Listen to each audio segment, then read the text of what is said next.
Hi అండి, daily dears YouTube channel welcome. ఈరోజు July 12 current affairs exam point of వ్యూలో మాట్లాడుకుందాం. దీంట్లో ఫస్ట్ పాయింట్, ఒక కొమ్ము ఖడ్గమృగం. జనరల్గా రైనోస్ అంటారు కదా, తెలుసు మన అందరికీ. ఈ రైనోస్ అనేవి భారత్లో అంతరించిపోతున్న జాతుల్లో ఒకటి అని ఈ మధ్య న్యూస్లోకి వచ్చింది. సో వీటి కోసం ముఖ్యంగా ఎగ్జామ్ పాయింట్ ఆఫ్ వ్యూలో అడిగే ఛాన్స్ ఏది ఉందంటే, ఇవి ఎక్కువగా ఎక్కడ ఉంటాయంటే కజిరంగా నేషనల్ పార్క్లో ఎక్కువగా కనిపిస్తుంటాయి. ఇది ఎక్కడుంది అంటే అస్సాంలో ఉంది. అలాగే దీని శాస్త్రీయ నామము రైనోసిరస్ యూనికార్నిస్. ఇది కూడా ఎగ్జామ్ పాయింట్ ఆఫ్ వ్యూలో చాలా ఇంపార్టెంట్ అండి. అలాగే బొగ్గు గ్యాసిఫికేషన్ పథకం.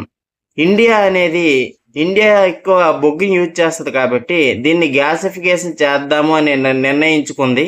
దీనికోసం 37,500 కోట్లు ఖర్చు పెడుతుంది. సో ఇలా చేయడం వల్ల ఏం ఉపయోగం అంటే, ఇంపోర్ట్ బొగ్గుపై ఆధారపడడం తగ్గించడం, క్లీన్ ఇంధన ఉత్పత్తి, ఎరువులు, రసాయనాలు తయారీకి ఉపయోగపడుతుంది.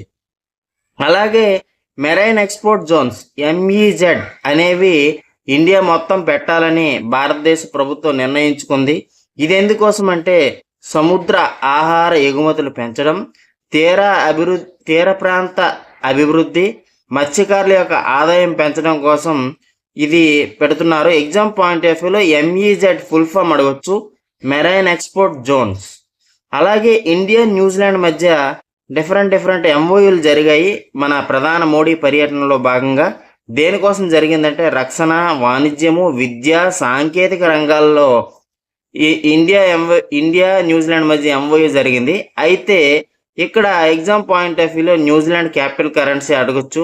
New Zealand capital Wellington, currency dollar. ఇలాంటి మరిన్ని కరెంట్ అఫైర్స్ కోసం నా ఛానల్ని చూస్తూ ఉండండి. Thank you.